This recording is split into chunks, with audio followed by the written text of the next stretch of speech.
第二週嘅聯賽，傑志咧對住公民啦。咁喺將軍澳運動場咧，傑志嘅主場咧上演嘅。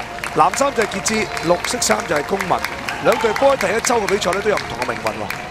係啊，喺 Westminster 香港甲組足球聯賽裏面，第一週咧傑志咧就3-0咧贏咗神曦啦。當時卡里爾入2球，陳文輝咧就係入1球。咁至於咧就係公民呢邊咧，只能夠喺主場0-0和屯門啊。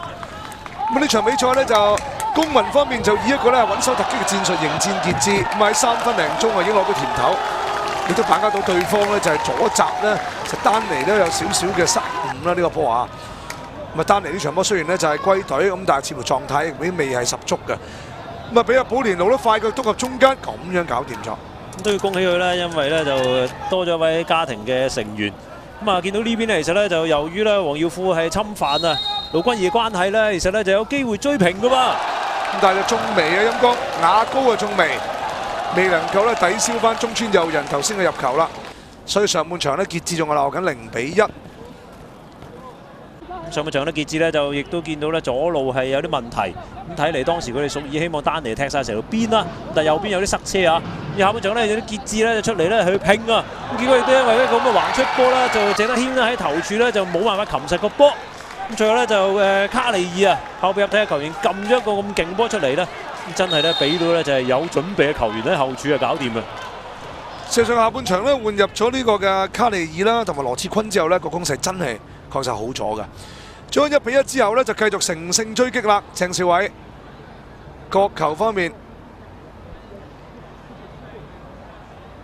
將個波咧炒到遠處嘅時間，盧君儀就快過對手咧，就係黃耀富一步涉前，將個波彈咗入網，傑志反超前2-1添。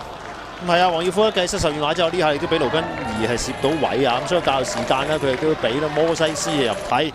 咁而亦都見到其實比賽路改變啦，兩隊都一路咧改變佢哋啲人腳。嗱，好似迪天奴啦，都係後備入替啦，就呢個階段出嚟搏殺。球證要提一提佢哋嘅，佢同埋咧列斯奧就唔可以掂到咁樣嘅。咁見到迪天奴頂到個波，門前一個混亂，羅志坤咧又喺黃振鵬嘅面前，中村佑人走埋去。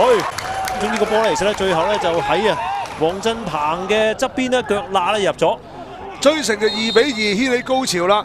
咁但係咧最終呢場波咧有一個爭議性嘅12碼結束呢場比賽。呢個時間吹罰呢個12碼，咁啊球證吹罰咗咧就迪天奴咧就推低咗呢一個咧係卡尼爾，但係個碰撞好輕微嘅。係啊，隻手有少少動作嗱，少少，但係都唔構成一個咧就係話推出去或者拱落去嘅一個動作啊。咁12碼由卡利爾主射啊，今次就搞掂啦。